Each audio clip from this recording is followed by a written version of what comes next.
Namun pertumbuhan daun terus bertumbuh, batang memperbaiki yang tadinya kusam, coklat, sekarang sudah mulai hijau.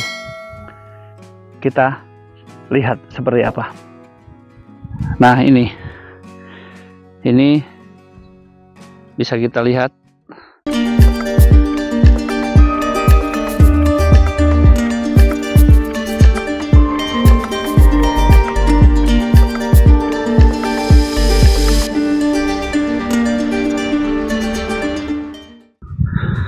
Assalamualaikum warahmatullahi wabarakatuh.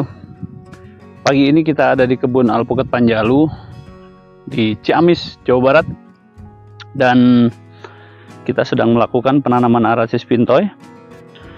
Kemudian kita sedang pengontrolan hama penyakit yang sudah dilakukan sama tim, dan sebagian memperbaiki jalan, akses jalan. Terus ada juga yang sedang memperbaiki tampungan pupuk kohe yang bocor. Dan nampak di sini ada alpukat R1 yang sedang berbuah, dan betul setiap masuk musim hujan kita langsung diserang yang namanya jamur. Dan langsung kita treatment, penyemprotan dengan anti jamur. Kita lebih fokuskan ke Phytophthora dan antrak, karena jamur-jamur yang lain cenderung enggak terlalu banyak. Jadi serangan pada pucuk daun, terus kemudian serangan pada busuk akar atau busuk batang. Nah, kali ini saya mau bercerita atas dasar pengalaman kami di lapangan. Sebaiknya pola seperti apa yang harus dilakukan sebelum menanam, atau pola penanaman seperti apa yang terbaik. Versi pengalaman kami setelah 4 tahun mengelola perkebunan alpukat, sehingga teman-teman bisa menjadikan salah satu referensi. Belum tentu ini yang terbaik, karena masing-masing punya cara. Kebun kami ada di 800 mdpl. Kemudian kelembapan sangat tinggi, suhu rata-rata di 18, 19 sampai di 30 atau 29 derajat Celcius. Kemudian curah hujannya tinggi di atas 1500 mili sampai 3000-an. Jadi curah hujannya lumayan. Hanya saja kabut, kalau orang bilang kabut bajarannya, Edun, pekat banyak, pagi sore itu kabut. Jadi ketika kabut menyerang, kami harus segera intensif untuk penyemprotan. Dan di kebun ini kami sudah berhasil mematikan perjalanan jamur, sehingga banyak ranting-ranting yang akhirnya mati tapi mandek. Namun pertumbuhan daun terus bertumbuh, batang memperbaiki yang tadinya kusam, coklat, sekarang sudah mulai hijau. Kita lihat seperti apa. Nah, ini bisa kita lihat pentil kemudian tumbuh membesar. Ini melalui lika-liku perjalanan, sehingga itu jamur, batang-batang ranting yang itu tidak hanya sekedar dari seleksi alam karena pencahayaan matahari, tetapi juga pengaruh faktor jamur itu sangat berpengaruh juga. Sehingga ketika kita lakukan penyemprotan, batang yang lain sehat, batang yang terjangkit akhirnya terseleksi mati. Itu seleksi alam. Seleksi alam. Ini dulu tanaman-tanaman kurang optimal, namun dengan treatment ya akhirnya sekarang sudah mulai menunjukkan performanya. Nah, ini tanaman-tanaman ideal seperti ini. Nah, ini sehat. Ini sempat kuntet dulu. Ini kuntet, 2 pohon ini kuntet. Namun kita lihat tuh pesonanya. Saya aja jatuh hati sama Rifai itu. Kalau kita sudah selesai dengan jamur, dengan alat buah, dengan antrak, menjaga dari serangan hama, baik penyakit, insek maupun fungi. Nah, mengkilat. Nah, pertanyaannya, Bang, bagaimana rekomendasikan cara tanam? Bagaimana tanaman ini pertumbuhannya bagus dan serangan terhadap jamur, terutama kanker batang, busuk akar, dan yang lain-lain itu meminimalisir, atau bisa dikatakan tidak salah tanam sehingga nanti serangan hamanya tidak berlebih. Oke, kita akan bahas.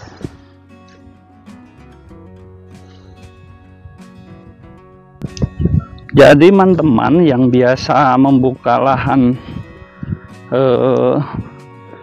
kebun, ketika kalian bingung terlalu banyak referensi tentang bagaimana sih penanaman alpukat yang lebih aman. Nah, saya akan berbagi pengalaman. Itu blok-blok baru. Ini hampir 2 tahun, ada juga yang udah 2 tahun. Mau masuk 3 tahun.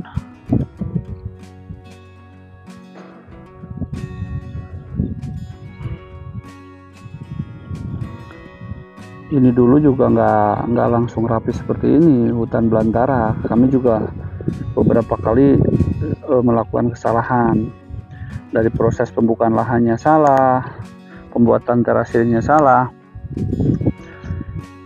lebih ke salah memilih tim, karena tim yang dipercaya ternyata kualitas pekerjaannya kurang bagus. Akhirnya ya kita seleksi. Jadi kali ini saya mau berbagi cerita. Pertama, sebelum melakukan penanaman, lakukan pembuatan penggemburan tanah dulu. Penggemburan tanah per titik, ya, per titik seperti ini. Ini tanaman baru, sulaman. Nah, ini semacam kayak busut, tapi tidak usah sampai 50 cm gitu, nggak usah. Jadi digemburkan dulu, kira-kira diameter 2 meter. Sudah gembur, terus diambil sekitarnya, dinaikkan. Nah, setelah dinaikkan kira-kira di 20 cm, baru dibikin lubang tanam. Lubang tanam. Oke, kita bawah ya.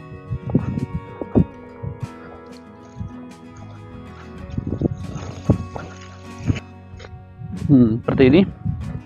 Ke kiri 1 meter dari titik kanan. Titik tanam ke kanan 1 meter, digemburkan, digarpu atau dicangkul, kemudian dinaikkan, kira-kira menggunung, puncak di tengahnya dinaikkan. Kalau ini dulu tidak, ini hanya kita gali saja. Namun akhirnya kami menemukan cara yang lebih baik, yaitu di semi busutkan, digemburkan, dibuat busut kecil, hanya 20 cm saja. Nah, setinggi ini.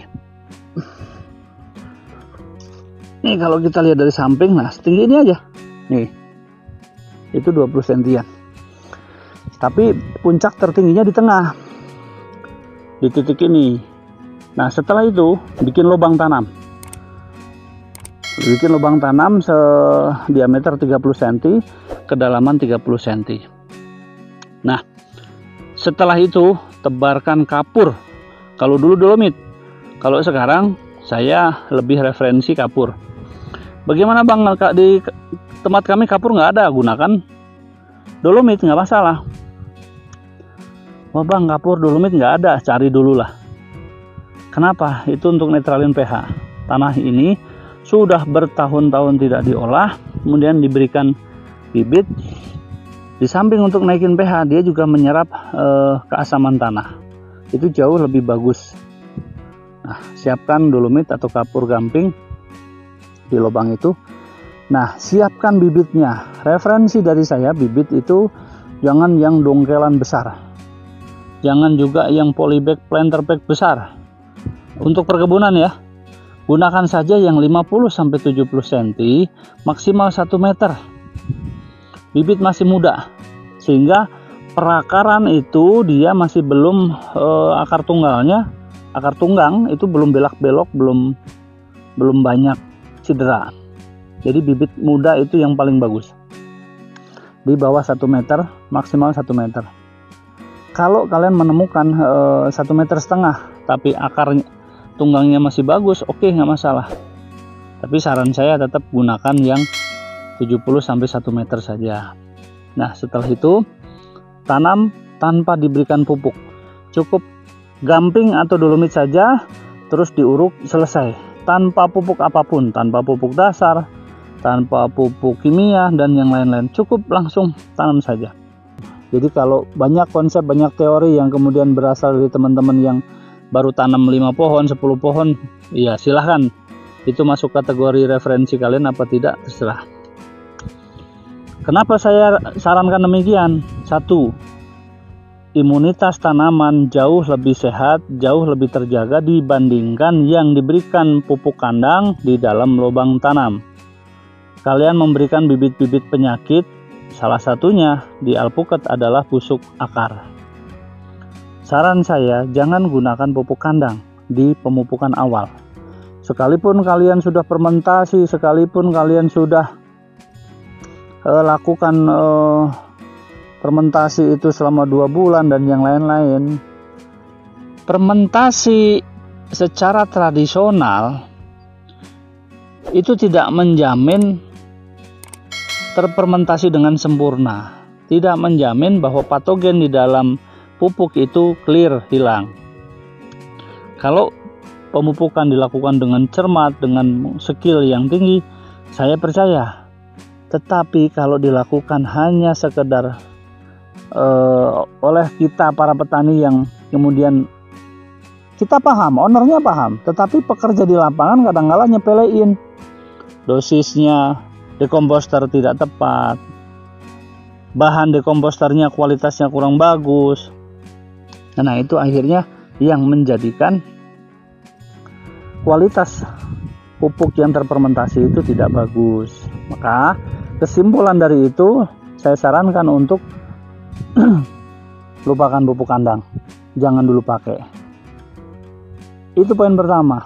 Yang poin kedua tadi, gunakan bibit yang masih 1 meteran. Nah, alasannya sudah tahu, alasan bibit juga sudah tahu. Di samping alasan kedua, selain akar tunggang, harga bibit yang kalian beli juga lebih murah. Lebih murah. Kalau kalian pengen menanam dari sisi perkebunan. Tapi kalau hanya sekedar 10 pohon, 30 pohon, saran saya beli biji alpukat yang bulat dan besar dan tua. Kemudian tanam di lubang itu. Dan biarkan besar sampai umur 2-3 tahun. Setelah besar baru kalian TW. Itu clear. Itu saran saya untuk penanaman di sekitar rumah atau skala kecil. Untuk skala besar, kalian bisa gunakan bibit sambung yang tingginya 1 meteran. Nah, pertanyaan selanjutnya, kalau pupuk kandang nggak boleh dilakukan, ditebar, diberikan di awal, terus kapan masuknya? Apa memang selamanya nggak boleh? Boleh banget dan harus, cuman ada waktunya. Nah, setelah ditanam tadi, yang bisa kita lakukan adalah pengocoran dengan POC. Jadi hanya masukkan pengocoran dengan pupuk organik cair. Cukup itu saja. Lakukan itu 1 minggu sekali atau 2 minggu sekali sampai tanaman kalian stabil. Oke, setelah stabil, baru momen kalian masukkan mau gunakan NPK. Saran saya NPK 16-16, jangan urea SP3 dan yang lain. Gunakan NPK 16-16 sedikit saja atau 1 sendok aja, hanya untuk merangsang, memberikan nutrisi dalam jumlah sedikit. Nah, setelah itu nanti di usia 2 bulan tanaman baru gunakan pupuk kandang. Silahkan mau ditebar, mau dikocor. Tapi kalau saya di kebun kami menggunakan pupuk kandang setelah 6 bulan dan itu jauh lebih aman. jauh lebih aman, dan kami tidak dapatkan tanaman-tanaman di tempat blok lain yang jarak tanamnya benar itu terserang busuk akar ataupun kanker batang. Yang terserang di kebun kami itu ternyata yang jaraknya rapat 400 pohon dalam luasan 1 hektar. Itu benar terserang banyak kanker batang. Sementara ini saya baru bisa bercerita itu saja bagaimana tahap awal dalam penanaman alpukat berdasarkan dari pengalaman kami mengelola perkebunan selama 4 tahun. Dan tanaman kami di sini hampir 9.000 pohon. Mudah-mudahan pengalaman tadi, cerita kami tadi, berdasarkan pengalaman kami di lapangan, bisa menjadikan pelajaran buat kita semua. Kami bukan merasa sok pintar, kami bukan merasa sok tahu, tapi paling tidak kami punya pengalaman. Kami punya pengalaman dan ini perlu kami sharekan ke teman-teman. Jangan tersesat. Jangan mau banyak uang terbuang hanya karena teori-teori yang akhirnya nanti menjerumuskan. Mudah-mudahan ini menjadi ilmu yang bermanfaat buat anak cucu saya nanti. Salam dari Bang Taib. Salam dari Panjalu. Assalamualaikum warahmatullahi wabarakatuh.